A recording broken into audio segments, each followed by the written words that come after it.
What's up, fellas? Welcome to the video. If you guys are new to this channel, welcome. This little Hot Wheels car behind me is my 2014 Nissan 370Z. And today, because it's YouTube, we're gonna go over the top 8, I think we have 8, things that I love about this car, which will no doubtably be followed up by probably at least 8 things that I dislike about the car. So, let's hop in and get going with number 1. All right, fellas. Well, awkwardly enough, we're starting inside the car because the first thing I like about this thing is outside of the car, but we're by a main road and it's kind of noisy out there right now. But I will stop talking for a second because number 1 on the list is the way this car looks, and just look at it.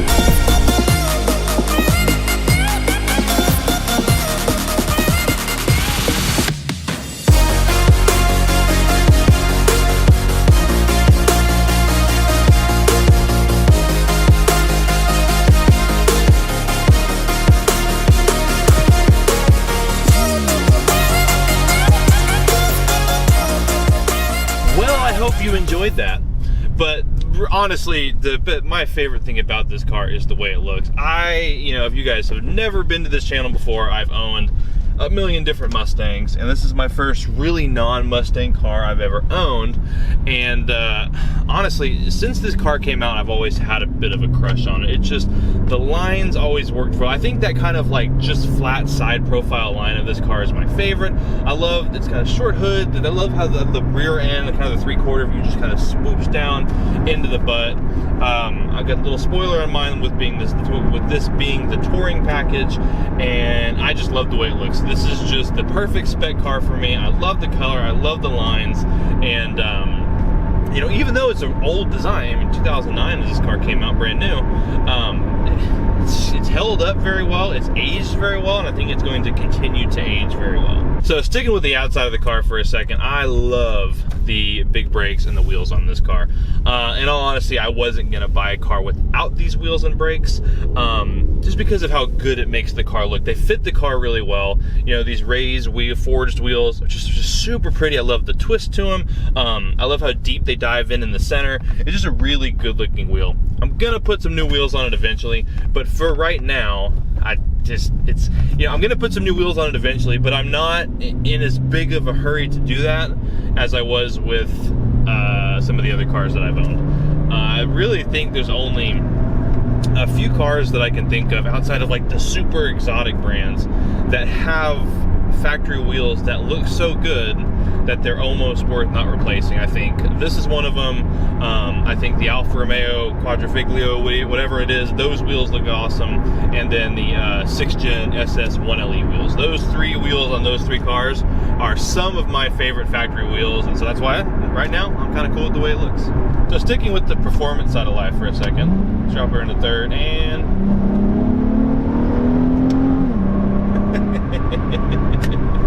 the car runs, man.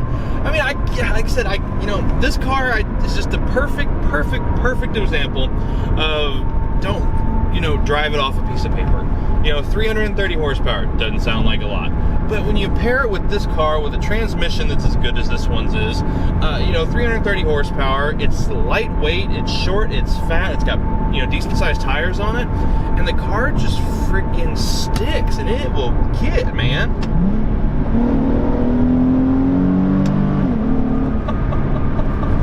It's not Coyote Mustang fast, but you know what? It's not far off. And I think that's the cool part about this car. We're going to get to the value portion in a second, but I think for what you get performance-wise, it's just, man, it's hard to beat the value with this car. So back to the subtle brag about me, kind of doing some track stuff. I do a little bit of track stuff. I do a whole lot of autocrossing, and I've done a couple different track days, and in a few different cars too. And so one cool thing that I've really learned or felt about this car is just the seating position in this car is fantastic for that. You sit low, the steering wheel has an awesome 9-3 grip. It's right in front of you. You've got tons of control, and you've got probably the heaviest steering on any sports car I've ever driven, but in a great way. The steering's super communicative, and it just is sturdy and goes wherever you want it to go. And as far as regardless of just the handling, as just a performance car, it really, really checks all the boxes. You really feel like you're driving a purpose-oriented sports car. And as opposed to the Mustang that I used to have. If you guys don't know, I had a 2016 Mustang. Sorry if I'm a little dark right now, but I used to have a 2016 Mustang, and that car, I don't want to say it didn't have a purpose, but it didn't feel like it was built for a specific reason. I felt like it could do a little bit of everything. This car very much feels like it was meant to be a sports car. You know, 2-seat, light, short, fat, good seating position, good steering wheel feel, good transmission, tack in the middle. This car was meant to be a sports car. It was meant to be a performance car. And so for that reason, it's kind of cool driving it compared to a Mustang. And this isn't a Mustang comparison video, but it feels special. It's got kind of that little something that it's hard to quite put your finger on, but you really enjoy it when you're in it. That didn't come out right. So the next thing on my list, and this is a double-edged sword, and we'll talk about the bad in the next video, but we're going to talk quality for a second. And it's a split bag for me. I think some things are built very well. I think the steering wheel feels great. The leather's nice. I like how there's a lot of soft touch around where your knees go, where your arms go, and it feels nice there. I dig the leather stitched look on my little storage cubby thingy. I like that. There's some things I don't like about it. Like I said, we'll get to that later, but as far as the car as a whole, not just the interior, it feels like it's been screwed together well, man. I mean, like I said, this one's got now, I bought it with 107,000 miles on it. It's got 111,000 miles on it now. And it's tight as a drum. The suspension's great. The engine looks great. The engine's super smooth still. The transmission's super smooth. There's no leaks anywhere. There's no cracks in anything. The dash isn't cracked. It just feels like, obviously I know a lot of these things come with a well taken care of car, which this one was. But even all the ones that I was shopping at, there wasn't really a turdy one. Now, yeah, obviously, yes, there can be in every car. But this really is just a testament to, if you take care of a car, this is how it'll age. And like I said, this car just has aged very, very well on the inside and the outside. And like I said, there's some plasticky bits that I wish felt a little bit better, but that's a very, very nitpicky thing. I think on the whole, this car is built very well. So next thing, sticking with the inside of the car, is storage. Like I said, it's a two-seater car. You're not gonna have a whole lot of it, but for what it is, it's actually pretty good. You've got 3 cup holders in the dang thing, one in the center, and you got a bottle holder on each door. That's cool. This isn't a premium car, which I'm okay with, because I have this little cubby thing here, which I didn't think I was gonna like, but I freaking love it. I keep my headphones and my wallet in there. You've got a center console, which is shallow, but it's okay. Then you've got those 2 little cubby areas behind the seats, which again, didn't think was gonna be useful. I actually used the crap out of them. And then you have air. You have so much stuff back there. You can just throw stuff. I got my backpack back there. I have camera bag and all kinds of stuff. I've not gone to Home Depot in this car yet, but as of right now, I haven't really found a job that this car can't do, which is cool. So next place where this car really shines is just the value that you get with this car. Not on the new market, which is funny because there's a huge discrepancy in new and used on this car specifically. I think buying new is a terrible idea. This car is so aged and so old, and everything about it has so been unchanged since it first came out, that I think if you buy this car new, you could be a moron. But if you buy it used, this is a 2014, 330 horsepower, rear wheel drive, good transmission, independent rear suspension car, great track car, short, fat, wide, big brakes, for 13 grand.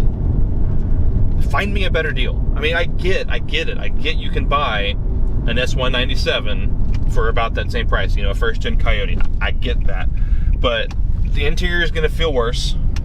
It's going to feel super squishy. And it's not going to handle as good as this car. Now, again, if you just want to go fast and that's all you care about, then yes, ignore this car. Go buy yourself a Mustang GT. You're going to be happier. Or if you need the room, if you have kids, a family, stuff like that, you're going to need the Mustang. You're going to be happier. But if you're just looking for a fun sports car, honestly, I think you'll enjoy this more. So speaking of things the internet is going to pummel me into the ground for, this transmission is one of the best automatic transmissions I've ever driven. It feels, if you're a Mopar guy and you've driven the 8-speed Challenger or Charger, that's what I would compare this transmission to. And that was one of my favorite transmissions ever. And this is on the same level as it for me. like I said, I drove a 6-speed car. I liked it. I didn't love it. So the clutch felt really weird to me, and it just wasn't enjoyable. I went and drove this car. I went and drove this car, and I freaking loved it. It's just fun. It's exciting. You're still involved. It still has a ton of character, and it's a ton of fun for you when you want it to be, and then when you want to just cruise to work like I do, then you just pop in an automatic. Kind of a bump back there. But when you want to just cruise to work, I've got about an hour drive to work, throw it in automatic, and I'm good to go. Like I said, I've been a manual guy all my life. I love a good manual transmission, and I like this automatic transmission more, like I said. So if you don't like it, too bad. Go buy something different. So the last thing on my list is last for a reason, because it's kind of a new development for me, and it's the way this car sounds. I used to hear VQ engines and think, oh, it just sounded like somebody had never played trumpet before, picked it up, and then just tried to as loud as they could.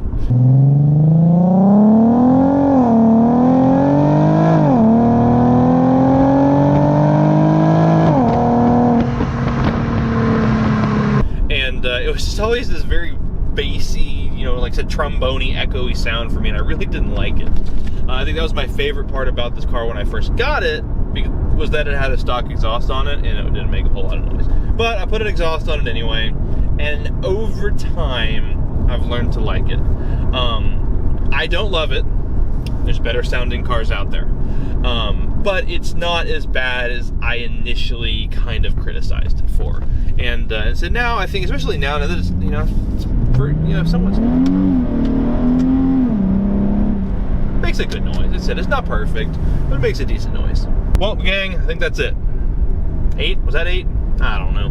But that's what I like about this car. There's a lot more things I like about it, and there's a lot of things I don't like about it. And that'll probably be a more fun video for you guys to watch, because as much as I honestly do love this car, I have some genuine, very fat complaints about this car as well. And so I will not hold back during that video. But thank you guys for watching this one. I'll see you guys in the next one. Until then, goodbye.